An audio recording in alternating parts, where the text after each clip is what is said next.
ਠੀਕ ਆ। ਤਾਂ ਆਪਾਂ ਲਾਸਟ 'ਤੇ ਜਿਹੜਾ ਟੋਪਿਕ ਪੜ੍ਹਿਆ ਸੀਗਾ ਜਾਂ ਆਪਾਂ ਗੱਲਬਾਤ ਕਰਦੇ ਹਾਂ ਉਹ ਕੀਤੀ ਸੀ ਆਪਾਂ ਰਦਰਫੋਰਡ ਮਾਡਲ ਆਫ ਐਟਮ ਦੀ, ਹੈ ਨਾ।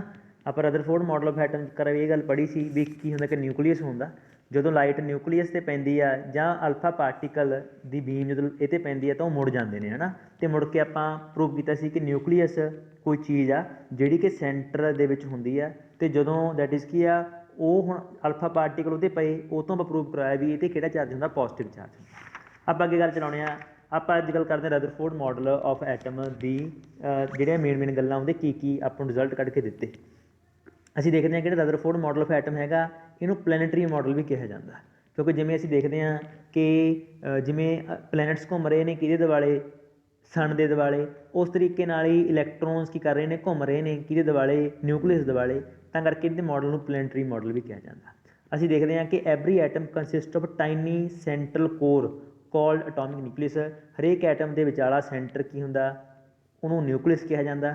ਸਾਰਾ ਦਾ ਸਾਰਾ ਪੋਜ਼ੀਟਿਵ ਚਾਰਜ ਅਤੇ ਸਾਰਾ ਦਾ ਸਾਰਾ ਮਾਸ ਆਫ ਐਟਮ, ਧਿਆਨ ਰੱਖਣਾ ਸਾਰਾ ਐਟਮ ਦਾ ਮਾਸ ਕਿਹਦੇ ਵਿੱਚ ਹੁੰਦਾ ਗਾ, ਨਿਊਕਲੀਅਸ ਦੇ ਵਿੱਚ ਹੁੰਦਾ। ਆਹ ਗੱਲ ਇੰਪੋਰਟੈਂਟ ਆ ਕਿ size of nucleus is 10⁻⁻15 metre. Nucleus ਦਾ ਸਾਈਜ਼ 10⁻⁻15 ਮੀਟਰ ਹੁੰਦਾ, ਜੋ ਬਹੁਤ ਥੋੜ੍ਹਾ, ਬਹੁਤ ਛੋਟਾ ਹੈਗਾ as compare to size of atom. ਆਹ ਹੈਗਾ 10⁻⁻10 metre size of atom, 10⁻⁻15 metre size of nucleus. ਇਹਦਾ ਮਤਲਬ 5 ਗੁਣਾ ਕਿੰਨਾ ਹੋ ਗਿਆ, 10 ਗੁਣਾ, 5 ਗੁਣਾ ਨਹੀਂ 10 ਗੁਣਾ 10 ਗੁਣਾ 10 ਗੁਣਾ 10 ਗੁਣਾ 10 ਕਿੰਨਾ ਹੋ ਗਿਆ, 10⁻5 ਅਰਾਊਂਡ ਕਿੰਨਾ ਹੋ ਗਿਆ, 1 ਲੱਖ। It means 1 lakh. ਜੇ ਆਪਾਂ ਇੱਕ ਬਾਲ ਲਈਏ, ਸਪੋਜ਼ ਕਰ ਇੱਕ ਬਾਲ ਲਈਏ ਆਪਾਂ, ਇੱਕ ਬਾਲ ਦੇ ਅਰਾਊਂਡ 5 ਕਿਲੋਮੀਟਰ ਦਾ ਰੇਡੀਅਸ ਬਣਾ ਲਾ, ਇੱਕ ਬਾਲ ਦੇ ਅਰਾਊਂਡ 5 ਕਿਲੋਮੀਟਰ ਐ ਸਰਕਲ ਮਾਰ ਲਾ, ਤਾਂ ਜਿਹੜਾ ਉਹ ਬਾਲ ਹੋਊਗੀ ਉਹ 5 ਕਿਲੋਮੀਟਰ ਦਾ ਕੀ ਹੋਊਗੀ, ਨਿਊਕਲੀਅਸ ਹੋਊਗੀ। ਤਾਂ ਇੰਨਾ ਛੋਟਾ ਸਾਈਜ਼ ਹੁੰਦਾ ਨਿਊਕਲੀਅਸ ਦਾ ਜਦੋਂ ਆਪਾਂ ਕਿਹਦੀ ਗੱਲ ਕਰਦੇ ਹਾਂ, ਐਟਮ ਦੀ ਗੱਲ ਕਰਦੇ ਹਾਂ। Atomic nucleus is surrounded by certain number of electrons. ਅਸੀਂ ਦੇਖਦੇ ਹਾਂ ਕਿ ਚਾਰੇ ਪਾਸੇ ਇਹ ਇਲੈਕਟ੍ਰੋਨ ਨਾਲ ਘਿਰਿਆ ਹੁੰਦਾ ਗਾ। Atom whole is electrical neutral. Atom ਕੀ ਆ, ਨਿਊਟਰਲ ਆ। Negative charge of electron surrounding nucleus is equal to total positive charge nucleus. ਜਿੰਨਾ ਪੋਜ਼ੀਟਿਵ ਚਾਰਜ ਆ ਉਹੀ ਕਿੰਨਾ ਹੋਊਗਾ, negative charge. These electrons revolve around nucleus in various circular orbits so as planets around sun। ਬਸ ਉਹੀ ਗੱਲ ਫਿਰ ਆ ਗਈ। ਅਤੇ ਜਿਵੇਂ ਅਸੀਂ ਦੇਖਦੇ ਹਾਂ ਕਿ ਪਲੈਨਟਸ ਘੁੰਮ ਰਹੇ ਨੇ ਕਿਹਦੇ ਅਰਾਊਂਡ, ਸਨ ਅਲੋਂਗ ਬਾਏ ਸੈਂਟਰੀਪੀਟਲ ਫੋਰਸ। ਸੈਂਟਰੀਪੀਟਲ ਫੋਰਸ ਲੱਗਦੀ ਹੈ ਜਦੋਂ ਚੀਜ਼ ਘੁੰਮਦੀ ਆ, ਤਾਂ ਜਿਹੜਾ ਮੰਨ ਲਾ ਸਨ ਆ ਉਹਨੂੰ ਖਿੱਚ ਰਿਹਾ ਹੈਗਾ ਇੱਕ ਫੋਰਸ ਰਾਹੀਂ, ਤਾਂ ਹੀ ਉਹ ਘੁੰਮ ਰਹੇ ਨੇ। ਤਾਂ ਸਿਮਿਲਰਲੀ ਅਸੀਂ ਦੇਖਦੇ ਹਾਂ ਕਿ ਇਲੈਕਟ੍ਰੋਨ ਵੀ ਉਹੀ ਫੋਰਸਾਂ ਦੇ ਰਾਹੀਂ ਕੀ ਕਰਦੇ ਨੇ, ਘੁੰਮਦੇ ਨੇ। ਅਸੀਂ ਅੱਗੇ ਦੇਖਦੇ ਹਾਂ ਵੀ ਇਹ ਗੱਲ ਰਦਰਫੋਰਡ ਨੇ ਕਹੀ, ਪਰੰਤੂ ਰਦਰਫੋਰਡ ਦੀ ਇਹ ਗੱਲ ਦੇ ਵਿਚਕਾਰ ਕਾਫੀ ਸਾਨੂੰ ਇੱਕ ਲਿਮੀਟੇਸ਼ਨ ਆਈ। ਗੱਲ ਇਹਨੇ ਜਮਾਂ ਸਹੀ ਕਹੀ ਵੀ ਐਟਮ ਜਿਹੜਾ ਹੁੰਦਾ ਉਹਦੇ 'ਚ ਘਰ ਨਿਊਕਲੀਅਸ ਹੁੰਦਾ, ਸਾਰਾ ਪੋਜ਼ੀਟਿਵ ਚਾਰਜ ਉੱਥੇ ਆ ਅਤੇ ਇਲੈਕਟ੍ਰੋਨਸ ਘੁੰਮ ਰਹੇ ਨੇ, ਪਰੰਤੂ ਸਾਨੂੰ ਇੱਕ ਕਮੀ ਨਜ਼ਰ ਆਈ ਰਦਰਫੋਰਡ ਮਾਡਲ ਆਫ ਐਟਮ 'ਚ। ਕੀ ਕਮੀ ਨਜ਼ਰ ਆਈ, ਅਸੀਂ ਦੇਖਦੇ ਹਾਂ ਕਿ ਇੱਕ ਜਦੋਂ ਵਿਗਿਆਨੀਆਂ ਨੂੰ ਪੁੱਛਿਆ ਗਿਆ ਵੀ ਵਿਗਿਆਨੀਆਂ ਨੇ ਰਦਰਫੋਰਡ ਨੂੰ ਪੁੱਛਿਆ ਵੀ ਤੁਹਾਨੂੰ ਪਤਾ ਵੀ ਜਦੋਂ ਕੋਈ ਚੀਜ਼ ਘੁੰਮਦੀ ਆ, ਜਦੋਂ ਕੋਈ ਚੀਜ਼ ਘੁੰਮਦੀ ਆ ਤਾਂ ਉਹਦੀ ਵੈਲੋਸਿਟੀ ਕੀ ਹੋ ਰਹੀ ਆ, ਚੇਂਜ ਹੋ ਰਹੀ ਹੈ ਕਿ ਨਹੀਂ ਹੋ ਰਹੀ। ਵੈਲੋਸਿਟੀ ਕਿਹਦੇ ਡਿਪੈਂਡ ਕਰਦੀ ਹੁੰਦੀ ਹੈ, ਡਾਇਰੈਕਸ਼ਨ 'ਤੇ। ਜਿਵੇਂ ਜਿਵੇਂ ਘੁੰਮ ਰਹੇ ਨੇ ਡਾਇਰੈਕਸ਼ਨਸ ਕੀ ਹੋ ਰਹੀਆਂ ਨੇ, ਚੇਂਜ, ਤਾਂ ਵੈਲੋਸਿਟੀ ਕੀ ਹੋ ਰਹੀ ਆ, ਚੇਂਜ। ਜੇ ਵੈਲੋਸਿਟੀ ਚੇਂਜ ਹੋਵੇ, ਚੇਂਜ ਇਨ ਵੈਲੋਸਿਟੀ ਕੀ ਹੁੰਦਾ ਐਕਸਲਰੇਸ਼ਨ। ਚੇਂਜ ਇਨ ਵੈਲੋਸਿਟੀ ਕੀ ਹੁੰਦਾ ਗਾ, ਐਕਸਲਰੇਸ਼ਨ। ਜੇਕਰ ਕੋਈ ਬਾਡੀ ਐਕਸਲਰੇਟ ਕਰ ਰਹੀ ਆ, ਇਹਦਾ ਮਤਲਬ ਉਹ ਆਪਣੇ ਵਿੱਚੋਂ ਕੀ ਕਰ ਰਹੀ ਹੈ, ਕੋਈ ਨਾ ਕੋਈ ਐਨਰਜੀ ਛੱਡ ਰਹੀ ਆ, ਐਨਰਜੀ ਛੱਡ ਰਹੀ ਆ। ਤਾਂ ਅਸੀਂ ਕਹਾਂਗੇ ਵੀ ਜਦੋਂ ਪੁੱਛਿਆ ਗਿਆ ਰਦਰਫੋਰਡ ਮਾਡਲ ਆਫ ਐਟਮ ਨੂੰ ਵੀ ਜੇਕਰ ਇਲੈਕਟ੍ਰੋਨਸ ਘੁੰਮ ਰਹੇ ਨੇ, ਇਹਦਾ ਮਤਲਬ ਡਾਇਰੈਕਸ਼ਨ ਚੇਂਜ ਹੋ ਰਹੀ ਹੈ, ਇਹਦਾ ਮਤਲਬ ਵੈਲੋਸਿਟੀ ਕੀ ਹੋ ਰਹੀ ਹੈ, ਚੇਂਜ ਹੋ ਰਹੀ ਹੈ, ਇਹਦਾ ਮਤਲਬ ਐਕਸਲਰੇਸ਼ਨ ਕੀ ਹੋ ਰਿਹਾ, ਪ੍ਰੋਡਿਊਸ ਹੋ ਰਿਹਾ। ਜੇਕਰ ਐਕਸਲਰੇਸ਼ਨ ਪ੍ਰੋਡਿਊਸ ਹੋ ਰਿਹਾ, ਇਹਦਾ ਮਤਲਬ ਐਨਰਜੀ ਕੀ ਹੋ ਰਹੀ ਹੈ, ਨਿਕਲ ਰਹੀ ਹੈ। ਇਹਦਾ ਮਤਲਬ ਜੇਕਰ ਇਹਦਾ ਮਤਲਬ ਇੱਕ ਸਮਾਂ ਇਹੋ ਜਿਹਾ ਆਊਗਾ ਨਾ ਆਊਗਾ ਵੀ ਜਿੱਥੇ ਜਾ ਕੇ ਇਲੈਕਟ੍ਰੋਨ ਦੀ ਐਨਰਜੀ, ਇਲੈਕਟ੍ਰੋਨ ਘੁੰਮੀ ਜਾਂਦੇ ਨੇ, ਇਲੈਕਟ੍ਰੋਨ ਦੀ ਐਨਰਜੀ ਕੀ ਹੋ ਜਾਊਗੀ, ਜ਼ੀਰੋ ਹੋ ਜਾਊ। ਜੇ ਜ਼ੀਰੋ ਹੋ ਗਈ ਇਹਦਾ ਮਤਲਬ ਇਲੈਕਟ੍ਰੋਨ ਖੜ੍ਹ ਗਿਆ, ਉਹਨੂੰ ਪੋਜ਼ੀਟਿਵ ਨੇ ਖਿੱਚ ਲਿਆ ਆਪਣੇ ਵੱਲ, ਖਿੱਚ ਲਿਆ ਤਾਂ ਨਾਲ ਦੀ ਨਾਲ ਇਲੈਕਟ੍ਰੋਨ ਕਿਉਂ ਖਤਮ ਹੋ ਗਿਆ। ਤਾਂ ਅਨਸਟੇਬਿਲਿਟੀ ਜਿਹੜੀ, ਪਰ ਫਿਰ ਵੀ ਕੁਝ ਹੁੰਦਾ ਨਹੀਂ ਹੈਗਾ। ਕਿਉਂ ਨਹੀਂ ਹੁੰਦਾ ਬਈ, ਐਟਮ ਖਤਮ ਕਿਉਂ ਨਹੀਂ ਹੋ ਰਿਹਾ, ਤਾਂ ਐਟਮ ਦੀ ਸਟੇਬਿਲਿਟੀ ਕੀ ਆ, ਉਹਨੂੰ ਦੈਟ ਇਜ਼ ਕੌਣ ਐਕਸਪਲੇਨ ਕਰ ਸਕਿਆ, ਰਦਰਫੋਰਡ ਐਕਸਪਲੇਨ ਨਹੀਂ ਕਰ ਸਕਿਆ। ਠੀਕ ਹੈ, ਤਾਂ ਆਪਾਂ ਕਮੀ ਦੇਖੀ ਵੀ ਰਦਰਫੋਰਡ ਮਾਡਲ ਆਫ ਐਟਮ 'ਚ ਕੀ ਕਮੀ ਆਉਂਦੀ ਆ। ਤਾਂ ਕਮੀ ਕੀ ਆ ਵੀ ਉਹ ਸਟੇਬਿਲਿਟੀ ਕੀ ਉਹਨੂੰ ਐਕਸਪਲੇਨ ਨਹੀਂ ਕਰ ਸਕਿਆ। ਇਹ ਤੋਂ ਬਾਅਦ ਅਸੀਂ ਦੇਖਦੇ ਹਾਂ ਕਿ ਕੌਣ ਆਇਆ, ਨੀਲ ਬੋਹਰ ਨਾਮ ਦਾ ਵਿਗਿਆਨੀ ਆਇਆ। ਨੀਲ ਬੋਹਰ ਨੇ ਇਹਨੂੰ ਐਕਸਪਲੇਨ ਕੀਤਾ ਵੀ ਜਿਹੜਾ ਦੈਟ ਇਜ਼ ਕੀ ਆ, ਇਹ ਇਲੈਕਟ੍ਰੋਨ ਆ ਜਾਂ ਜਿਹੜਾ ਆਪਣਾ ਮਾਡਲ ਆ ਉਹ ਕਿਸ ਤਰੀਕੇ ਨਾਲ ਹੁੰਦਾ ਅਸਲ ਵਿੱਚ ਕਰ। ਤਾਂ ਨੀਲ ਬੋਹਰ ਨੂੰ ਆਪਾਂ ਅੱਗੇ ਪੜ੍ਹਾਂਗੇ। ਫਿਰ ਆਪਾਂ ਦੈਟ ਇਜ਼ ਕੀ ਗੱਲ ਕਰਦੇ ਹਾਂ ਨੀਲ ਬੋਹਰ ਤੋਂ ਪਹਿਲਾਂ ਇੱਕ ਐਟੋਮਿਕ ਸਪੈਕਟਰਾ ਬਣਿਆ, ਆਪਾਂ ਇਹਦੇ ਬਾਰੇ ਗੱਲ ਕਰਦੇ ਹਾਂ। ਬਟ ਇਹ ਸਪੈਕਟਰਾ ਕਿ ਜਦੋਂ ਕੋਈ ਪ੍ਰਿਜ਼ਮ ਦੇ ਮੂਹਰੇ ਲਾਈਟ ਪੈਂਦੀ ਆ, ਆਪਾਂ ਦੇਖਦੇ ਨਾ ਪ੍ਰਿਜ਼ਮ ਦੇ ਅੱਗੇ ਜਦੋਂ ਲਾਈਟ ਪੈਂਦੀ ਆ ਤਾਂ ਲਾਈਟ ਆਪਣੇ ਆਪ ਨੂੰ 7 ਰੰਗਾਂ 'ਚ ਕੀ ਆ, ਤੋੜ ਲੈਂਦੀ ਆ। ਤਾਂ ਰੰਗ ਦਾ 7 ਰੰਗਾਂ 'ਚ ਟੁੱਟਣਾ ਕੀ ਹੋਣਾ ਹੁੰਦਾ, ਡਿਸਪਰਸ਼ਨ। ਅਤੇ ਜਿਹੜਾ ਉਹ 7 ਰੰਗ ਬਣਦੇ ਨੇ ਅਸੀਂ ਉਹਨੂੰ ਲਾਈਟ ਸਪੈਕਟਰਾ ਕਹਿੰਦੇ ਹਾਂ, ਦੈਟ ਇਜ਼ ਲਾਈਟ ਸਪੈਕਟਰਾ। ਹੁਣ ਪਹਿਲਾਂ ਇਹਦੀ ਗੱਲ ਕਰਦੇ ਹਾਂ ਆਪਾਂ। ਸਪੈਕਟਰਾ ਦੋ ਤਰ੍ਹਾਂ ਦਾ ਹੁੰਦਾ ਡਿਸਕੰਟੀਨਿਊਸ ਅਤੇ ਕੰਟੀਨਿਊਸ। ਸਪੈਕਟਰਾ ਦੋ ਤਰ੍ਹਾਂ ਦਾ, ਡਿਸਕੰਟੀਨਿਊਸ ਅਤੇ ਕੰਟੀਨਿਊਸ।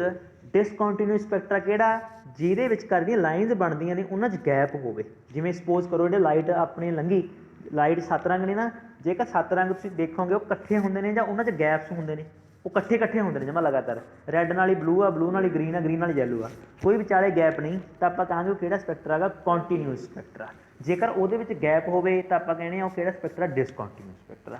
ਅਸੀਂ ਦੇਖਦੇ ਹਾਂ ਉਵੇਂ ਹੀ ਜਦੋਂ ਇੱਕ ਮੂਹਰਲੇ ਪਾਸੇ ਕੀ ਰੱਖਿਆ, ਕੋਈ ਕੈਮੀਕਲ ਰੱਖ ਲਿਆ, ਆਪਾਂ ਕੋਈ ਐਲੀਮੈਂਟ ਰੱਖਿਆ, ਐਲੀਮੈਂਟ ਦੇ ਵਿੱਚ ਦੀ ਕੀ ਲੰਘਾਈਆਂ, ਰੇਜ਼ ਲੰਘਾਈਆਂ। ਐਲੀਮੈਂਟ 'ਚ ਆਪਾਂ ਲਾਈਟ ਲੰਘਾਈ ਅਤੇ ਹੁਣ ਉਹ 'ਚੋਂ ਐਲੀਮੈਂਟ ਕੁਝ ਕੁ ਰੇਜ਼ ਕੀ ਕਰੂਗਾ, ਅਬਜ਼ੋਰਬ ਕਰੂਗਾ, ਕੁਝ ਕੀ ਕਰੂਗਾ, ਟਰਾਂਸਮਿਟ ਕਰੂਗਾ। ਜਿਹੜੀਆਂ ਟਰਾਂਸਮਿਟ ਕੀਤੀਆਂ ਰੇਜ਼ ਨੇ, ਜਦੋਂ ਉਹਨੂੰ ਅਸੀਂ ਪ੍ਰਿਜ਼ਮ ਦੇ ਵਿੱਚ ਦੀ ਲੰਘਾਵਾਂਗੇ ਅਤੇ ਉਹਨੂੰ ਕਿਹਦੇ ਪਵਾਵਾਂਗੇ, ਇੱਕ ਸਕਰੀਨ 'ਤੇ ਪਵਾਵਾਂਗੇ, ਤਾਂ ਉਹ ਵੀ ਸਾਨੂੰ ਕੀ ਦੇਣਗੀਆਂ, ਇੱਕ ਸਪੈਕਟਰਾ ਦੇਣਗੀਆਂ। ਹਾਂ, ਉਹ ਡਿਸਕੰਟੀਨਿਊਸ ਹੋਊਗਾ ਪਰ ਇੱਕ ਸਪੈਕਟਰਾ ਬਣੂਗਾ। ਜਿਹੜਾ ਸਪੈਕਟਰਾ ਇਹਦੇ ਦੁਆਰਾ ਬਣਾਇਆ ਗਿਆ ਉਹਨੂੰ ਐਟੋਮਿਕ ਸਪੈਕਟਰਾ ਕਿਹਾ ਜਾਂਦਾ ਹੁੰਦਾ। ਸਮਝੀ ਗੱਲ ਨੂੰ, ਤਾਂ ਐਟੋਮਿਕ ਸਪੈਕਟਰਾ ਬਣਦਾ। ਹੁਣ ਕੁਐਸਚਨ ਇਹ ਆਉਂਦਾ, ਜਦੋਂ ਖੋਜ ਹੋਈ ਸਪੈਕਟਰਾ ਦੀ, ਅਸੀਂ ਦੇਖਿਆ ਕਿਹੜਾ ਹਾਈਡਰੋਜਨ ਆ ਨਾ, ਹਾਈਡਰੋਜਨ ਦੇ ਵਿੱਚ ਸਾਨੂੰ ਪਤਾ ਕਿ ਇੱਕੋ ਇਲੈਕਟ੍ਰੋਨ ਹੁੰਦੇ ਨੇ। ਹਾਈਡਰੋਜਨ ਦੇ ਵਿੱਚ ਕਰਕੇ ਇੱਕੋ ਇਲੈਕਟ੍ਰੋਨ ਆ। ਤਾਂ ਅਸੀਂ ਦੇਖਿਆ ਜਦੋਂ ਹਾਈਡਰੋਜਨ ਦਾ ਹੀ ਸਪੈਕਟਰਾ ਬਣਾ ਕੇ ਦੇਖਿਆ ਆਪਾਂ, ਹਾਈਡਰੋਜਨ ਦੇ ਵਿੱਚ ਜਦੋਂ ਲਾਈਟ ਰੇਜ਼ ਪਾਸ ਕਰਵਾਈਆਂ, ਬਾਅਦ 'ਚੋਂ ਪ੍ਰਿਜ਼ਮ 'ਤੇ ਪਾਸ ਕਰਾਈਆਂ, ਤਾਂ ਜਦੋਂ ਅਸੀਂ ਉਹਨੂੰ ਪਲੇਟ 'ਤੇ ਪਵਾਇਆ ਤਾਂ ਸਾਨੂੰ ਕੀ ਦੇਖਣ ਨੂੰ ਮਿਲਿਆ, ਸਾਨੂੰ 5 ਤਰ੍ਹਾਂ ਦੀਆਂ ਲਾਈਨਾਂ ਦੇਖਣ ਨੂੰ ਮਿਲੀਆਂ। ਨਾਮ ਯਾਦ ਰੱਖਣੇ 5 ਲਾਈਨਾਂ ਦੇ। It is a Lyman series, it is a Balmer series, it is a Paschen series, it is Brackett series, it is Pfund series. ਤਾਂ 5 ਸੀਰੀਜ਼ ਦੇ ਨਾਮ ਆਪਾਂ ਕਿਆ ਰੱਖਣੇ ਨੇ, ਲਾਈਮੈਨ, ਬਾਮਰ, ਪੋਸਚਨ, ਬ੍ਰੈਕਟ ਅਤੇ ਫੰਡ ਸੀਰੀਜ਼। ਹੁਣ ਕੁਐਸਚਨ ਇਹ ਆਇਆ ਦਿਮਾਗ ਦੇ ਵਿੱਚ ਵੀ ਜਿਹੜੀਆਂ 5 ਲਾਈਨਾਂ ਨੇ ਇਹ ਕਿਸ ਤਰੀਕੇ ਨਾਲ ਬਣੀਆਂ, ਕਹਿਣ ਦਾ ਮਤਲਬ ਜ਼ਿਕਰ। ਤਾਂ ਜਦੋਂ ਇਹ ਖੋਜ ਰਦਰਫੋਰਡ ਮਾਡਲ ਆਫ ਐਟਮ ਤੋਂ ਬਾਅਦ ਹੋਈ ਆ, ਐਟੋਮਿਕ ਸਪੈਕਟਰਾ ਦੀਆਂ ਗੱਲਾਂ ਬਾਤਾਂ ਇਹ 5 ਸੀਰੀਜ਼ ਇਹ ਤੋਂ ਬਾਅਦ ਬਣੀਆਂ ਨੇ। ਤਾਂ ਜੇ ਅਸੀਂ ਰਦਰਫੋਰਡ ਮਾਡਲ ਆਫ ਐਟਮ ਲੈ ਕੇ ਚੱਲੀਏ ਤਾਂ ਅਸੀਂ ਇਹ ਗੱਲ ਨੂੰ ਐਕਸਪਲੇਨ ਨਹੀਂ ਕਰ ਸਕਦੇ ਵੀ ਇਹ 5 ਲਾਈਨਾਂ ਕਿਵੇਂ ਬਣੀਆਂ। ਅਸੀਂ ਜੇ ਐਟਮ ਦੇ ਵਿੱਚੋਂ ਹੀ ਕੁਝ ਨਾ ਕੁਝ ਹੋਇਆ ਹੋ ਨਾ, ਤਾਂ ਰਦਰਫੋਰਡ ਮਾਡਲ ਆਫ ਐਟਮ ਇਹਨੂੰ ਕੀ ਨਹੀਂ ਕਰ ਸਕਦਾ, ਐਕਸਪਲੇਨ ਨਹੀਂ ਕਰ ਸਕਦਾ। ਇਹ ਵੀ ਇਹਦੀ ਕੀ ਹੈਗੀ, ਕਮੀ ਆ। ਇੱਕ ਵਾਰ ਕੁਐਸਚਨ ਆਉਂਦਾ ਹੁੰਦਾ ਆਪਾਂ ਨੂੰ ਵੀ ਇਹਨਾਂ ਵਿੱਚੋਂ ਜਿਹੜੀਆਂ 5 ਲਾਈਨਾਂ ਬਣਦੀਆਂ ਨੇ ਉਹ 'ਚੋਂ ਅਸੀਂ ਦੇਖਦੇ ਹਾਂ ਜਿਹੜੀ ਬਾਮਰ ਸੀਰੀਜ਼ ਆ, ਇਹਨਾਂ ਦੀ ਫ੍ਰੀਕੁਐਂਸੀ 5 ਲਾਈਨਾਂ ਦੀ ਵੱਖੋ ਵੱਖਰੀ ਹੈ, ਵੇਵਲੈਂਥ ਵੱਖੋ ਵੱਖਰੀ ਹੈ। ਕੁਐਸਚਨ ਆਊਗਾ ਵੀ ਕਿਹੜੀ ਲਾਈਨ ਆ, ਸੀਰੀਜ਼ ਕਿਹੜੀ ਸੀਰੀਜ਼ ਆ ਜਿਹੜੀ ਕਿ ਲਾਈ ਕਰਦੀ ਹੈ ਇਨਵਿਜ਼ੀਬਲ ਰੀਜਨ ਦੇ ਵਿਚਕਾਰ। ਤਾਂ ਯਾਦ ਰੱਖਣਾ ਬਾਮਰ ਸੀਰੀਜ਼ ਹਮੇਸ਼ਾ ਵਿਜ਼ੀਬਲ ਰੀਜਨ ਦੇ ਵਿੱਚ ਦੀ ਲਾਈ ਕਰਦੀ ਆ, ਅਤੇ ਲਾਈਮੈਂਡ ਸੀਰੀਜ਼ ਹਮੇਸ਼ਾ UV ਅਲਟਰਾਵਾਇਲਟ ਰੇਜ਼ 'ਚ ਹੁੰਦੀ ਆ। ਪੋਸਚਨ ਅਤੇ ਬ੍ਰੈਕਟ ਹਮੇਸ਼ਾ ਇਨਫਰਾਰੈੱਡ ਜਿਹੜੀਆਂ ਵੇਵਜ਼ ਆਉਂਦੀਆਂ ਨੇ ਉਹਦੇ ਵਿੱਚ ਬਣਦੀਆਂ ਨੇ। ਮੋਸਟਲੀ ਕੁਐਸਚਨ ਬਾਮਰ ਵਾਲਾ ਬਣਦਾ। ਇਹ ਕੁਐਸਚਨ ਬਾਰ ਵਿੱਚ ਹੁੰਦਾ ਕਿ ਬਾਮਰ ਸੀਰੀਜ਼ ਕਿਹਦੇ ਵਿੱਚ ਬਣਦੀ ਹੈ, ਤਾਂ ਆਪਾਂ ਕਹਾਂਗੇ ਨਾ ਹਾਈਡਰੋਜਨ ਸਪੈਕਟਰਾ ਦੇ ਵਿੱਚ। ਅੱਗੇ ਚੱਲਦੇ ਹਾਂ, ਅਸੀਂ ਦੇਖਦੇ ਹਾਂ ਕਿ ਇਹਨੂੰ ਐਕਸਪਲੇਨ ਵਾਸਤੇ ਕਰਨ ਵਾਸਤੇ ਦੈਟ ਇਜ਼ ਕੌਣ ਆਇਆ, ਬੋਹਰ ਮਾਡਲ ਆਇਆ। ਬੋਹਰ ਮਾਡਲ ਨੇ ਕਿਹਨੂੰ ਐਕਸਪਲੇਨ ਕੀਤਾ, ਹਾਈਡਰੋਜਨ ਨੂੰ ਵੀ ਐਕਸਪਲੇਨ ਕੀਤਾ, ਉਹਨੇ ਰਦਰਫੋਰਡ ਮਾਡਲ ਨੂੰ ਵੀ ਐਕਸਪਲੇਨ ਕੀਤਾ। ਤਾਂ ਨੀਲ ਬੋਹਰ ਨੇ ਕੀ ਕਹਿਣ ਦੀ ਕੋਸ਼ਿਸ਼ ਕੀਤੀ, ਨੀਲ ਬੋਹਰ ਕਹਿੰਦਾ ਵੀ ਦੇਖੋ ਫਸਟ ਆਫ ਆਲ ਦੇ ਵਿੱਚ ਅਸੀਂ ਮੰਨਦੇ ਹਾਂ ਵੀ ਜਿਹੜੀ ਗੱਲ ਰਦਰਫੋਰਡ ਨੇ ਕਹੀ ਹੈ ਬਿਲਕੁਲ ਸਹੀ ਕਹੀ ਆ ਕਿ ਇੱਕ ਨਿਊਕਲੀਅਸ ਹੁੰਦਾ, ਐਵਰੀ ਐਟਮ ਹੈਜ਼ ਨਿਊਕਲੀਅਸ। ਸਾਰਾ ਪੋਜ਼ੀਟਿਵ ਚਾਰਜ ਕੀ ਆ ਉਹਦੇ ਵਿੱਚ ਕੀ ਆ ਪਾਇਆ ਹੁੰਦਾ, ਪਰ ਜਿਹੜੇ ਇਲੈਕਟ੍ਰੋਨਸ ਨੇ ਉਹ ਕੀ ਕਰ ਰਹੇ ਨੇ, ਰਿਵੋਲਵ ਕਰ ਰਹੇ ਨੇ। ਇਹ ਵੀ ਗੱਲ ਬਿਲਕੁਲ ਸਹੀ ਆ, ਪਰੰਤੂ ਉਹਨੇ ਰਦਰਫੋਰਡ ਨੇ ਕਿਹਾ ਵੀ ਜਿੱਥੇ ਮਰਜ਼ੀ ਘੁੰਮੀ ਜਾਣ। ਉਹ ਕਹਿੰਦਾ ਐਂ ਨਹੀਂ ਹੈਗਾ, ਇੱਕ ਫਿਕਸਡ ਔਰਬਿਟ ਬਣਿਆ ਹੋਇਆ, ਉਹ ਔਰਬਿਟ ਦੇ ਵਿੱਚ ਹੀ ਇਲੈਕਟ੍ਰੋਨ ਰਹੂਗਾ ਅਤੇ ਉੱਥੋਂ ਹੀ ਉਹ ਕੀ ਕਰੂਗਾ, ਰਿਵੋਲਵ ਕਰੂਗਾ। ਇੱਕ ਫਿਕਸਡ ਔਰਬਿਟ ਹੁੰਦਾ ਜਿਹਦੇ ਵਿੱਚ ਇਲੈਕਟ੍ਰੋਨ ਕੀ ਆ ਹੁੰਦਾ ਅਤੇ ਉੱਥੋਂ ਹੀ ਉਹ ਕੀ ਕਰਦਾ, ਔਰਬਿਟ ਕਰਦਾ। ਜਿਵੇਂ ਧਰਤੀ ਵੀ ਇੱਦਾਂ ਹੀ ਆ, ਧਰਤੀ ਕਹਿੰਦੇ ਜਿੱਥੇ ਮਰਜ਼ੀ ਘੁੰਮੀ ਜਾਵੇ, ਇੱਕ ਫਿਕਸਡ ਔਰਬਿਟ ਆ, ਹਮੇਸ਼ਾ ਉੱਥੋਂ ਹੀ ਆਪਣਾ ਚੱਕਰ ਪੂਰਾ ਕਰਦੀ ਆ। ਸਿਮਿਲਰਲੀ ਉਹ ਕਹਿੰਦਾ ਵੀ ਇਲੈਕਟ੍ਰੋਨਸ ਇੱਕ ਖਾਸ ਪਾਥ ਵਿੱਚ ਦੀ ਮੂਵ ਕਰਦੇ ਨੇ, ਉਹ ਖਾਸ ਪਾਥ ਨੂੰ ਕੀ ਕਹਿੰਦੇ ਆ ਆਪਾਂ, ਔਰਬਿਟ ਕਹਿੰਦੇ ਆ। ਅਸੀਂ ਦੇਖਦੇ ਹਾਂ ਕਿ ਸੈਂਟਰੀਪੀਟਲ ਫੋਰਸਾਂ ਲੱਗਦੀਆਂ ਨੇ, ਸੈਂਟਰੀਪੀਟਲ ਫੋਰਸਾਂ ਕਰਕੇ ਜਿਹੜਾ ਇਲੈਕਟ੍ਰੋਨ ਆ ਉਹ ਲਗਾਤਾਰ ਕੀ ਕਰਦਾ ਰਹਿੰਦਾ, ਔਰਬਿਟ ਦੇ ਵਿਚਕਾਰ ਘੁੰਮਦਾ ਰਹਿੰਦਾ। ਦੂਜੀ ਗੱਲ, ਉਹ ਬੋਹਰ ਨੇ ਕਿਹਾ ਵੀ ਜਿਹੜਾ ਇਲੈਕਟ੍ਰੋਨ ਘੁੰਮਦਾ ਕਿਹਦੇ ਵਿੱਚ, ਔਰਬਿਟ 'ਚ। ਹਰੇਕ ਔਰਬਿਟ ਨੂੰ ਔਰਬਿਟ ਨਹੀਂ ਕਹਿ ਸਕਦੇ, ਅਸੀਂ ਦੇਖਦੇ ਹਾਂ ਕਿ ਉਹੀ ਔਰਬਿਟ ਨੂੰ ਔਰਬਿਟ ਕਿਹਾ ਜਾਊਗਾ ਜਿਹਦੇ ਵਿੱਚ ਜਿਹਦਾ ਮੋਮੈਂਟਮ ਐਂਗੂਲਰ ਮੋਮੈਂਟਮ ਕੀ ਹੋਊਗਾ, ਕੌਂਸਟੈਂਟ ਹੋਊਗਾ। ਜਿਸ ਦਾ ਐਂਗੂਲਰ ਮੋਮੈਂਟਮ ਕੀ ਹੋਊਗਾ, ਕੌਂਸਟੈਂਟ ਹੋਊਗਾ। ਐਂਗੂਲਰ ਮੋਮੈਂਟਮ ਦਾ ਫਾਰਮੂਲਾ ਉਹਨੇ ਦੱਸਿਆ, MBR ਐਂਗੂਲਰ ਮੋਮੈਂਟਮ ਦਾ ਫਾਰਮੂਲਾ ਹੁੰਦਾ ਉਹਨੇ ਦੱਸਿਆ ਵੀ ਜਿਹੜੇ ਔਰਬਿਟ ਦਾ ਐਂਗੂਲਰ ਮੋਮੈਂਟਮ MBR ਕਿੰਨਾ ਹੋਊਗਾ, h/2π ਦਾ ਇੰਟੀਗਰਲ ਹੋਊਗਾ। h ਵੀ ਕੀ ਹੈ, ਕੌਂਸਟੈਂਟ, ਪਲੈਂਕਸ ਕੌਂਸਟੈਂਟ, 2 ਵੀ ਕੀ ਹੈ, ਕੌਂਸਟੈਂਟ, ਪਾਈ ਵੀ ਕੀ ਹੈ, ਕੌਂਸਟੈਂਟ, n ਕੀ ਹੈ, ਨੰਬਰ ਆਫ ਔਰਬਿਟ, 1 2 3 4 5। ਤਾਂ MBR ਦਾ ਫਾਰਮੂਲਾ NH/2π ਹੁੰਦਾ ਜਿਹਦੀ ਵੈਲਿਊ ਕੌਂਸਟੈਂਟ ਹੋਈ, ਜਿਹਦਾ ਐਂਗੂਲਰ ਮੋਮੈਂਟਮ ਇੰਨਾ ਹੋਇਆ, ਉਹੀ ਕਹਿਣ ਦਾ ਮਤਲਬ ਸਾਡੇ ਕੋਲ ਕਿਹਦਾ ਕੰਮ ਕਰੂਗਾ, ਔਰਬਿਟ ਦਾ ਕੰਮ ਕਰੂਗਾ। ਤਾਂ ਕਰਕੇ ਇਹਦੇ ਵਿੱਚ ਹੁਣ ਉਹਨੇ ਕਿਹਾ ਵੀ ਜਿਹਦਾ ਐਂਗੂਲਰ ਮੋਮੈਂਟਮ ਇੰਨਾ, ਇਹਦਾ ਮਤਲਬ ਜਿਹੜਾ ਇਲੈਕਟ੍ਰੋਨ ਉਹ 'ਚ ਘੁੰਮੂਗਾ, ਉਹ ਭਾਵੇਂ ਘੁੰਮੀ ਜਾਂਦਾ ਪਰੰਤੂ ਉਹਦੀ ਐਨਰਜੀ ਕਦੇ ਵੀ ਕੀ ਨਹੀਂ ਹੋਊਗੀ, ਖਤਮ ਨਹੀਂ ਹੋਊਗੀ। ਦੈਟ ਮੀਨਜ਼ ਉਹਨੇ ਉਹਨੂੰ ਸਟੇਬਿਲਿਟੀ ਨੂੰ ਸਮਝਾਉਣ ਦੀ ਕੀ ਕੀਤੀ ਹੈ, ਕੋਸ਼ਿਸ਼ ਕੀਤੀ ਆ। ਤੀਜੇ ਨੰਬਰ 'ਤੇ ਦੱਸਿਆ ਵੀ ਜਿਹੜੇ ਇਲੈਕਟ੍ਰੋਨ ਹੁਣ ਮੰਨ ਲਓ ਵੀ ਕੋਈ ਔਰਬਿਟ ਬਣ ਗਿਆ, ਫਸਟ ਔਰਬਿਟ, ਇੱਕ ਬਣ ਗਿਆ ਸੈਕਿੰਡ ਔਰਬਿਟ, ਤਾਂ ਉਹਨੇ ਸਮਝਾਇਆ ਵੀ ਇਹਦੇ ਇਲੈਕਟ੍ਰੋਨ ਨੇ ਉਹ ਫਸਟ ਔਰਬਿਟ ਤੋਂ ਜੰਪ ਕਰਕੇ ਸੈਕਿੰਡ ਔਰਬਿਟ ਦੇ ਵਿੱਚ ਵੀ ਜਾ ਸਕਦੇ ਨੇ, ਸੈਕਿੰਡ ਔਰਬਿਟ ਤੋਂ ਜੰਪ ਕਰਕੇ ਕੀ ਆਉਣਗੇ, ਫਸਟ ਔਰਬਿਟ 'ਚ ਵੀ ਆ ਸਕਦੇ ਨੇ। ਜਦੋਂ ਕੋਈ ਇਲੈਕਟ੍ਰੋਨ ਮੰਨ ਲਓ ਸਪੋਜ਼ ਕਰੋ ਸਾਡੇ ਕੋਲ ਕੋਈ ਕੀ ਬਣਿਆ ਹੋਇਆ, ਆ ਔਰਬਿਟ ਬਣਿਆ ਹੋਇਆ, ਤਾਂ ਇਲੈਕਟ੍ਰੋਨ ਜੰਪ ਕਰਕੇ ਉੱਪਰਲੇ 'ਚ ਵੀ ਜਾ ਸਕਦੇ ਨੇ, ਉੱਪਰਲੇ ਤੋਂ ਕੀ ਆ ਸਕਦੇ ਨੇ, ਹੇਠਾਂ ਵੀ ਆ ਸਕਦਾ, ਤਾਂ ਇਲੈਕਟ੍ਰੋਨ ਜੰਪ ਕਰ ਸਕਦਾ। ਹੁਣ ਫਿਰ ਉਹੀ ਗੱਲ ਹੈ, ਜੇਕਰ ਇਲੈਕਟ੍ਰੋਨ ਜੰਪ ਕਰਦਾ ਤਾਂ ਵਿਚਕਾਰਲੇ ਪਾਸੇ ਤਾਂ ਖਾਲੀ ਹੈ ਨਾ, ਜੇ ਉਹਨੇ ਜੰਪ ਅੱਧਾ ਜੰਪ ਮਾਰਿਆ ਕੀ ਉਹ ਉੱਪਰ ਵਗ ਜੂਗਾ, ਨਹੀਂ ਆਉਂਦਾ, ਕੀ ਆਊਗਾ, ਹੇਠਾਂ ਆਊਗਾ ਨਾ। ਇਹਦਾ ਮਤਲਬ ਜਿਹੜਾ ਨੀਲ ਬੋਹਰ ਆ ਉਹ ਕਿਹਦੀ ਗੱਲ ਕਰ ਰਿਹਾ, ਉਹ ਪਾਰਟੀਕਲ ਨੇਚਰ ਦੀ ਗੱਲ ਕਰ ਰਿਹਾ ਜਾਂ ਵੇਵ ਨੇਚਰ ਦੀ ਗੱਲ ਕਰ ਰਿਹਾ, ਫਿਰ ਆਪਾਂ ਕਹਾਂਗੇ ਪਾਰਟੀਕਲ ਨੇਚਰ ਦੀ ਗੱਲ ਕਰ ਰਿਹਾ। ਤਾਂ ਹਮੇਸ਼ਾ ਜਿਹੜਾ ਕੁਆਂਟਮ ਥਿਊਰੀ ਆ, ਇਹ 'ਤੇ ਵੀ ਆਪਾਂ ਕੁਆਂਟਮ ਥਿਊਰੀ ਲਾ ਰਹੇ ਹਾਂ, NH/2/h ਕੀ ਹੈ, ਪਲੈਂਕਸ ਕੌਂਸਟੈਂਟ, ਪਲੈਂਕਸ ਦੀ ਥਿਊਰੀ ਕਿਹਦੇ ਬੇਸ 'ਚ ਆ ਗਈ, ਪਾਰਟੀਕਲ ਨੇਚਰ 'ਤੇ। ਤਾਂ ਧਿਆਨ ਰੱਖਣਾ ਜਿਹੜਾ ਬੋਹਰ ਦਾ ਮਾਡਲ ਆ ਉਹ ਪਲੈਂਕਸ ਦੀ ਥਿਊਰੀ ਭਾਵ ਪਾਰਟੀਕਲ ਨੇਚਰ ਆਫ ਇਲੈਕਟ੍ਰੋਨ ਜਾਂ ਐਟਮ ਦੀ ਕੀ ਕਰਦਾ ਹੈਗਾ, ਗੱਲ ਕਰਦਾ। ਤਾਂ ਅਸੀਂ ਦੇਖਦੇ ਹਾਂ ਕਿ ਉਹ ਸਮਝਾਉਂਦਾ ਵੀ ਜੇਕਰ ਇਲੈਕਟ੍ਰੋਨ ਇੱਥੋਂ ਜੰਪ ਕਰਕੇ ਉੱਪਰ ਜਾਊਗਾ ਤਾਂ ਹਮੇਸ਼ਾ ਉਹ ਐਨਰਜੀ ਕੀ ਕਰੂਗਾ, ਗੇਨ ਕਰੂਗਾ। ਤਾਂ ਜੇਕਰ ਉਹ ਫਸਟ ਔਰਬਿਟ ਤੋਂ ਸੈਕਿੰਡ ਜਾ ਰਿਹਾ ਤਾਂ ਐਨਰਜੀ ਗੇਨ ਕਰਦਾ, ਜਦੋਂ ਸੈਕਿੰਡ ਤੋਂ ਫਸਟ ਆਉਂਦਾ ਉਸ ਟਾਈਮ 'ਤੇ ਉਹ ਐਨਰਜੀ ਕੀ ਕਰਦਾ ਹੈਗਾ, ਲੋਸ ਕਰਦਾ। ਤਾਂ ਇਹਦੇ ਬੇਸ 'ਤੇ ਕਿੰਨੀ ਐਨਰਜੀ ਹੋਊਗੀ, ਉਹਦਾ formula E2 - E1, E2 - E1 ਕਿੰਨਾ ਗੈਪ ਆ, ਉਹ ਬਰਾਬਰ ਕਿਹਦੇ ਹੋਊਗਾ, hμ ਦੇ ਕੀ ਹੋਊਗਾ, ਬਰਾਬਰ ਹੋਊਗਾ। ਠੀਕ, ਹੁਣ ਆਪਾਂ ਜਿਹੜੀ ਗੱਲ ਕਰਦੇ ਹਾਂ, ਜਿਹੜਾ ਸੈਕਿੰਡ ਪੁਆਇੰਟ ਸੀਗਾ ਕਿ ਜਿਹੜਾ ਹਾਈਡਰੋਜਨ ਸਪੈਕਟਰਾ ਬਣਿਆ ਸੀਗਾ ਉਹਨੂੰ ਰਦਰਫੋਰਡ ਮਾਡਲ ਕੀ ਨਹੀਂ ਸੀ ਕਰ ਸਕਿਆ, ਐਕਸਪਲੇਨ ਨਹੀਂ ਸੀ ਕਰ ਸਕਿਆ। ਅਸੀਂ ਦੇਖਦੇ ਹਾਂ ਕਿ ਫਿਰ ਉਹੀ ਗੱਲ ਹੈ, ਕਿਹੜੀਆਂ 5 ਸੀਰੀਜ਼ਾਂ ਬਣਦੀਆਂ ਨੇ, ਲਾਈਮੈਂਡ ਸੀਰੀਜ਼ ਬਣਦੀ ਆ, ਬਾਮਰ ਸੀਰੀਜ਼ ਬਣਦੀ ਆ, ਪੋਸਟਨ ਬਣਦੀ ਆ, ਬ੍ਰੈਕਟ ਬਣਦੀ ਆ, ਫੰਡ ਬਣਦੀ ਆ। ਇਹਨੂੰ ਸਮਝਾਉਣ ਵਾਸਤੇ ਅਸੀਂ ਜਿਹੜਾ ਬੋਹਰ ਦਾ ਮਾਡਲ ਆ ਉਹਨੂੰ ਯੂਜ਼ ਕੀਤਾ। ਜਿਵੇਂ ਅਸੀਂ ਦੇਖਦੇ ਹਾਂ ਜਦ ਬੋਹਰ ਨੇ ਸਮਝਾਇਆ ਵੀ ਇਹ ਕਿਉਂ ਬਣਿਆ, ਇਹ ਕਿਉਂ ਬਣਿਆ, ਮੰਨ ਲਓ ਵੀ ਕੋਈ ਦੈਟ ਇਜ਼ ਕੀ ਐਟਮ ਹੈਗਾ, ਜਿਵੇਂ ਹਾਈਡਰੋਜਨ ਆ, ਹਾਈਡਰੋਜਨ ਦੇ ਵਿੱਚ ਭਾਵੇਂ ਉਹਦੇ ਇਲੈਕਟ੍ਰੋਨ ਇੱਕ ਆ, ਇੱਕ ਇਲੈਕਟ੍ਰੋਨ ਆ, ਭਾਵੇਂ ਇਹਦਾ ਮਤਲਬ ਇਹ ਨਹੀਂ ਕਿ ਉਹ 'ਚ ਇੱਕੋ ਹੀ ਔਰਬਿਟ ਹੋਊਗਾ, ਉਹ 'ਚ ਔਰਬਿਟ ਤਾਂ ਹੋਰ ਵੀ ਹੈਗੇ ਨੇ ਨਾ, ਔਰਬਿਟ ਹੋਰ ਵੀ ਹੈਗੇ ਨੇ, ਪਰ ਇਲੈਕਟ੍ਰੋਨ ਕਿਹੜੇ 'ਚ ਹੈਗਾ, ਫਸਟ ਦੇ ਵਿੱਚ ਆ। ਜਦੋਂ ਆਪਾਂ ਹੁਣ ਹਾਈਡਰੋਜਨ ਸਪੈਕਟਰ 'ਤੇ ਐਨਰਜੀ ਪਾਵਾਂਗੇ ਪਰ ਉਹਨੂੰ ਗਰਮ ਕਰਨ ਦੀ ਕੋਸ਼ਿਸ਼ ਕਰਾਂਗੇ ਹਾਈਡਰੋਜਨ ਨੂੰ, ਤਾਂ ਉਹ 'ਚ ਲਾਈਨ ਨਿਕਲਣਗੀਆਂ। ਹੁਣ ਉਹ ਇਹੀ ਕਹਿਣਾ ਚਾਹੁੰਦਾ ਵੀ ਜਦੋਂ ਅਸੀਂ ਦੇਖਦੇ ਹਾਂ ਕਿ ਇਲੈਕਟ੍ਰੋਨ ਜਦੋਂ ਦੈਟ ਇਜ਼ ਕੀ ਹੋਊਗਾ, ਉਹਨੂੰ ਐਨਰਜੀ ਦੇਵਾਂਗੇ ਤਾਂ ਇਲੈਕਟ੍ਰੋਨ ਕੀ ਹੋਊਗਾ, ਆਪਣੇ ਫਸਟ ਔਰਬਿਟ ਤੋਂ ਜੰਪ ਕਰਕੇ, ਥਰਡ ਪੋਸਟੂਲੇਟ ਕਿ ਇਲੈਕਟ੍ਰੋਨ ਜੰਪ ਕਰਕੇ ਐਨਰਜੀ ਲੈ ਕੇ ਉਹ ਕੀ ਚਲਾ ਜਾਊਗਾ, ਉੱਪਰ ਚਲਾ ਜਾਊਗਾ। ਹੁਣ ਜਦੋਂ ਉੱਪਰ ਜਾਊਗਾ ਹੌਲੀ ਹੌਲੀ ਉਹ ਹਾਈਡਰੋਜਨ ਠੰਡੀ ਵੀ ਹੋਊਗੀ ਨਾ, ਜੇ ਠੰਡੀ ਹੋਊਗੀ ਇਹਦਾ ਮਤਲਬ ਇਲੈਕਟ੍ਰੋਨ ਦੀ ਐਨਰਜੀ ਕੀ ਹੋਣ ਲੱਗ ਗਈ, ਘਟਣ ਲੱਗ ਗਈ। ਅਸੀਂ ਦੇਖਦੇ ਹਾਂ ਉਂਝ ਵੀ ਕੋਈ ਚੀਜ਼ ਜ਼ਿਆਦਾ ਸਮੇਂ ਤੱਕ ਐਕਸਾਈਟਡ ਸਟੇਟ 'ਚ ਨਹੀਂ ਰਹਿ ਸਕਦੀ, ਉਹ ਮੁੜ ਕੇ ਕਿੱਥੇ ਆਉਂਦੀ ਹੈ, ਗਰਾਊਂਡ ਸਟੇਟ ਦੇ ਵਿੱਚ ਆਉਂਦੀ ਹੈ। ਤਾਂ ਇਹਦਾ ਮਤਲਬ ਜਦੋਂ ਜੰਪ ਕਰਕੇ ਉੱਪਰ ਜਾਂਦਾ ਤਾਂ ਜਦੋਂ ਗਰਾਊਂਡ ਸਟੇਟ 'ਚ ਆਉਣ ਦੀ ਕੋਸ਼ਿਸ਼ ਕਰੂਗਾ ਤਾਂ ਹੋ ਸਕਦਾ ਉਹ ਜੰਪ ਕਰਕੇ ਪਹਿਲੇ ਔਰਬਿਟ 'ਚ ਹੀ ਆ ਜਾਵੇ, ਫਸਟ 'ਚ, ਹੋ ਸਕਦਾ ਜੰਪ ਕਰਕੇ ਕੀ 'ਚ ਆਵੇ, ਦੂਜੇ ਔਰਬਿਟ 'ਚ ਆਵੇ, ਹੋ ਸਕਦਾ ਜੰਪ ਕਰਕੇ ਥਰਡ 'ਚ ਆਵੇ।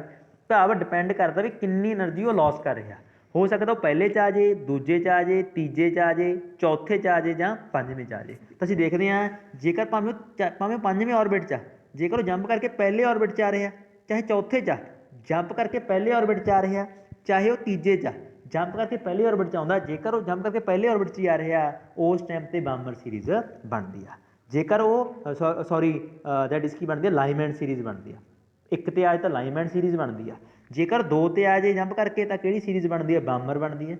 ਸਿਮਿਲਰਲੀ ਜੇ ਜੰਪ ਤੀਜੇ 'ਤੇ ਆਵੇ ਤਾਂ ਕੀ ਬਣਦੀ ਹੈ, ਪੋਸਟਨ ਬਣਦੀ ਹੈ। ਤਾਂ ਇੱਕੋ ਇਲੈਕਟ੍ਰੋਨ ਅਲੱਗ-ਅਲੱਗ ਤਰ੍ਹਾਂ ਦੀ ਸੀਰੀਜ਼ ਬਣਾ ਰਿਹਾ ਉਹ, ਕਿਉਂਕਿ ਜਦੋਂ ਜੰਪ ਕਰਕੇ ਹੇਠਾਂ ਆਊਗਾ ਉਸ ਟਾਈਮ 'ਤੇ ਉਹਦੀਆਂ ਐਨਰਜੀਜ਼ ਵੱਖੋ ਵੱਖਰੀਆਂ ਹੋਣਗੀਆਂ। ਤਾਂ ਉਹਦੇ ਵਾਸਤੇ ਅਸੀਂ ਐਨਰਜੀ ਲੈਵਲ ਡਾਇਗਰਾਮ ਬਣਾਉਣੇ ਆ, ਜਿਹ ਤੋਂ ਅਸੀਂ ਹਾਈਡਰੋਜਨ ਦੇ ਸਪੈਕਟਰਾ ਨੂੰ ਵੀ ਕੀ ਕਰ ਸਕਦੇ ਹਾਂ, ਐਕਸਪਲੇਨ ਕਰ ਸਕਦੇ ਹਾਂ। ਅਤੇ ਇਹਦਾ ਕਰਕੇ ਉਹਨੇ ਨੀਲ ਬੋਹਰ ਨੇ ਜੋ ਹਾਈਡਰੋਜਨ ਦਾ ਸਪੈਕਟਰਾ ਸੀਗਾ ਉਹਨੂੰ ਵੀ ਕੀ ਕੀਤਾ ਹੈਗਾ, ਐਕਸਪਲੇਨ ਕੀਤਾ ਹੋਇਆ। ਹੁਣ ਗੱਲ ਕਰਦੇ ਹਾਂ ਲਿਮਿਟੇਸ਼ਨ ਦੀ। ਅਸੀਂ ਦੇਖਦੇ ਹਾਂ ਬੋਰ ਥਿਊਰੀ ਬਹੁਤ ਵਧੀਆ ਥਿਊਰੀ ਹੈ ਜਿਹਨੇ ਰਦਰਫੋਰਡ ਮਾਡਲ ਆਫ ਐਟਮ ਨੂੰ ਐਕਸਪਲੇਨ ਕੀਤਾ, ਪਰੰਤੂ ਫਿਰ ਵੀ ਸਾਨੂੰ ਕਾਫੀ ਤਰ੍ਹਾਂ ਦੀਆਂ ਉਹ 'ਚ ਕਮੀਆਂ ਦੇਖਣ ਨੂੰ ਮਿਲਦੀਆਂ ਨੇ। ਸਭ ਤੋਂ ਪਹਿਲੀ ਕਮੀ, ਨੀਲ ਬੋਹਰ ਦਾ ਜਿਹੜਾ ਇਹ ਮਾਡਲ ਆ ਉਹ ਸਿਰਫ ਹਾਈਡਰੋਜਨ ਦੇ ਸਪੈਕਟਰਾਂ ਨੂੰ ਸਮਝਾ ਸਕਿਆ। ਹਾਈਡਰੋਜਨ ਕਿ ਜਿਹਦੇ 'ਚ ਇੱਕੋ ਹੀ ਇਲੈਕਟ੍ਰੋਨ, ਪਰੰਤੂ ਜਦੋਂ ਅਸੀਂ ਮਲਟੀ ਇਲੈਕਟ੍ਰੋਨ ਜਿਹਦੇ ਵਿਚਕਾਰ ਇੱਕ ਇਲੈਕਟ੍ਰੋਨ ਤੋਂ ਜ਼ਿਆਦਾ ਇਲੈਕਟ੍ਰੋਨ ਹੋਣ ਉਹਨਾਂ ਦੇ ਸਪੈਕਟਰਾ ਬਣਦੇ ਨੇ ਨਾ, ਤਾਂ ਉਹਨੂੰ ਸਾਡਾ ਬੋਰ ਥਿਊਰੀ ਐਕਸਪਲੇਨ ਨਹੀਂ ਕਰ ਸਕਦੀ। ਤਾਂ ਉੱਥੇ ਬੋਰ ਥਿਊਰੀ ਕੋਈ ਗਲਤ ਹੋ ਗਈ, ਉਹਨੂੰ ਐਕਸਪਲੇਨ ਨਹੀਂ ਕਰ ਸਕੀ। ਸੈਕਿੰਡ ਦੇ ਵਿੱਚ ਅਸੀਂ ਦੇਖਦੇ ਹਾਂ ਇਹਨੇ ਕੀ ਲਿਆ ਵੀ ਇਲੈਕਟ੍ਰੋਨ ਜਿਹੜੇ ਹੁੰਦੇ ਨੇ, ਇਹਨੇ ਐਕਸਪਲੇਨ ਕੀਤਾ ਜਾਂ ਐਕਸਪਲੇਨ ਨਹੀਂ ਕੀਤਾ ਕਿ ਇਲੈਕਟ੍ਰੋਨ ਸਰਕੂਲਰ ਨੇ ਜਾਂ ਓਵਲ ਸ਼ੇਪ ਦੇ ਵਿੱਚ ਨੇ। ਇਹ 'ਤੇ ਨਹੀਂ ਫੋਕਸ ਕਰਦੀ, ਕਹਿੰਦਾ ਮਤਲਬ ਇਹ ਲੈ ਕੇ ਚੱਲਦਾ ਕਿ ਸਰਕੂਲਰ ਇਨ ਸ਼ੇਪ ਆ, ਤਾਈਓ ਸੈਂਟਰੀਪੀਟਲ ਫੋਰਸ ਦੀ ਗੱਲ ਕਰਦਾ ਹੈ ਨਾ ਵੀ ਸੈਂਟਰੀਪੀਟਲ ਆ, ਪਰੰਤੂ ਐਕਚੁਅਲ 'ਚ ਪ੍ਰੈਕਟੀਕਲੀ ਹੁੰਦੇ ਕਿਹੜੀ ਸ਼ੇਪ 'ਚ ਨੇ, ਐਲਿਪਟੀਕਲ ਸ਼ੇਪ 'ਚ ਹੁੰਦੇ ਨੇ। ਆਪਾਂ ਦੇਖਦੇ ਹਾਂ ਤੀਜੇ ਨੰਬਰ 'ਤੇ ਅਸੀਂ ਦੇਖਦੇ ਹਾਂ ਨਾਲ ਦੇ ਵਿਚਕਾਰੋਂ ਜਿਹੜੀਆਂ ਗੱਲਾਂ ਬਾਤਾਂ ਨੇ ਉਹ ਕੀ ਆ, ਬੋਹਰ ਥਿਊਰੀ ਜਿਹੜੀ ਹੈਗੀ ਆ ਵੇਵ ਪ੍ਰੋਪਰਟੀਜ਼ 'ਤੇ ਫੋਕਸ ਨਹੀਂ ਕਰਦੀ। ਵੀ ਇੱਕ ਸਟੇਬਿਲਿਟੀ ਆ ਗਈ ਨਾ, ਇੱਕ ਲਿਮਿਟੇਸ਼ਨ ਆ ਗਈ, ਵੇਵ ਪ੍ਰੋਪਰਟੀ ਦੀ ਗੱਲ ਨਹੀਂ ਕਰਦੀ, ਓਨਲੀ ਕਿਹਦੀ ਗੱਲ ਕਰਦੀ ਹੈ, ਪਾਰਟੀਕਲ ਨੇਚਰ ਦੀ ਗੱਲ ਕਰਦੀ ਆ। ਅਸੀਂ ਦੇਖਦੇ ਹਾਂ ਕਿ ਜਦੋਂ ਨਾ ਮੰਨ ਲਾ ਵੀ ਉਹ ਲਾਈਨਸ ਨਿਕਲਣਗੀਆਂ, ਜਦੋਂ ਮੰਨ ਲਾ ਵੀ ਆਹ ਲਾਈਨਸ ਬਣਦੀਆਂ ਨੇ ਬਾਮਰ ਸੀਰੀਜ਼, ਪੋਸਟਨ ਸੀਰੀਜ਼, ਫਰੈਂਡ ਸੀਰੀਜ਼ 'ਚ, ਇੱਥੇ ਆਪਾਂ ਸਮਝਾ ਨਹੀਂ ਸਕਦੇ, ਪਰੰਤੂ ਇਹਦੇ ਨਾਲ ਇੱਕ ਬਰੀਕ ਲੈਣਾ ਹੋਰ ਬਣਦੀਆਂ ਨੇ। ਜਦੋਂ ਆਪਾਂ ਉਹ ਹਾਈਡਰੋਜਨ ਦੇ ਨਾਲ ਕੀ ਲਾ ਦੇਵਾਂਗੇ, ਮੈਗਨੈਟਿਕ ਫੀਲਡ ਲਾ ਦੇਵਾਂਗੇ। ਜਦੋਂ ਇਹਦੇ ਨਾਲ ਮੈਗਨੈਟਿਕ ਫੀਲਡ ਲਾਵਾਂਗੇ ਇੱਕ ਬਰੀਕ ਲੈਣਾ ਹੋਰ ਬਣਨਗੀਆਂ। ਇਹ ਇਫੈਕਟ ਨੂੰ ਜ਼ੀ-ਮੈਨ ਇਫੈਕਟ ਕਹਿੰਦੇ ਨੇ, ਯਾਦ ਰੱਖਣੀ ਹੈ ਗੱਲਬਾਤ। ਇਹ ਜ਼ੀ-ਮੈਨ ਇਫੈਕਟ ਕਿਵੇਂ ਬਣਿਆ, ਕਾਰਨ ਕੀ ਆ, ਉਹਨੂੰ ਵੀ ਬੋਹਰ ਮਾਡਲ ਦੱਸ ਨਹੀਂ ਸਕਿਆ। ਸਿਮਿਲਰਲੀ ਜਦੋਂ ਉਹ ਲੈਣਾ ਦੇ ਨਾਲ ਆਪਾਂ ਇਲੈਕਟ੍ਰਿਕ ਫੀਲਡ ਲਾਉਣੇ ਆ ਤਾਂ ਵੀ ਇੱਕ ਲੈਣਾ ਬਣਦੀਆਂ ਨੇ, ਉਹ ਲੈਣਾ ਬਣਦੀਆਂ ਨੇ ਦੈਟ ਇਜ਼ ਕਾਲਡ ਸਟਾਰਕ ਇਫੈਕਟ। ਤਾਂ ਸਟਾਰਕ ਇਫੈਕਟ ਕਿਉਂ ਆਇਆ ਉਹਨੂੰ ਵੀ ਇਹ ਐਕਸਪਲੇਨ ਨਹੀਂ ਕਰ ਸਕਿਆ। ਅਸੀਂ ਦੇਖਦੇ ਹਾਂ ਕਿ ਜਦੋਂ ਹੇਜ਼ਨਬਰਗ ਅਨਸਰਟਨਿਟੀ ਪ੍ਰਿੰਸੀਪਲ ਆਉਂਦਾ ਜਾਂ ਫਿਰ ਡੀ ਬਰੋਗਲੀ ਇਕੁਏਸ਼ਨ ਆਉਂਦੀ ਹੈ, ਦੋਹਾਂ ਜਦੋਂ ਆਉਂਦੀਆਂ ਨੇ ਹੇਜ਼ਨਬਰਗ ਅਨਸਰਟਨਿਟੀ ਪ੍ਰਿੰਸੀਪਲ ਕੀ ਕਹਿੰਦਾ ਵੀ ਕਦੇ ਵੀ ਆਪਾਂ ਮੋਮੈਂਟਮ ਅਤੇ ਪੋਜੀਸ਼ਨ ਕੀ ਨਹੀਂ ਕਰ ਸਕਦੇ, ਪਤਾ ਨਹੀਂ ਕਰ ਸਕਦੇ। ਉੱਥੇ ਜਾ ਕੇ ਬੋਹਰ ਥਿਊਰੀ ਗਲਤ ਹੋਣ ਲੱਗ ਜਾਂਦੀ ਹੈ, ਕਿਉਂਕਿ ਬੋਹਰ ਕਹਿ ਰਹੇ ਵੀ ਇੱਥੇ ਹੋਊਗਾ ਇਲੈਕਟ੍ਰੋਨ, ਪਰ ਉਹ ਥਿਊਰੀ ਕਹਿੰਦੀ ਵੀ ਅਸੀਂ ਪਤਾ ਹੀ ਨਹੀਂ ਕਰ ਸਕਦੇ। ਤਾਂ ਉੱਥੇ ਜਾ ਕੇ ਬੋਹਰ ਥਿਊਰੀ ਕੀ ਗਲਤ ਆ। ਤਾਂ ਹੇਜ਼ਨਬਰਗ ਅਨਸਰਟਨਿਟੀ ਪ੍ਰਿੰਸੀਪਲ ਕੀ ਆ, ਓਪੋਜ਼ਿਟ ਹੁੰਦਾ ਇਹਦੇ ਸਾਡੇ ਬੋਹਰ ਮਾਡਲ ਦੇ।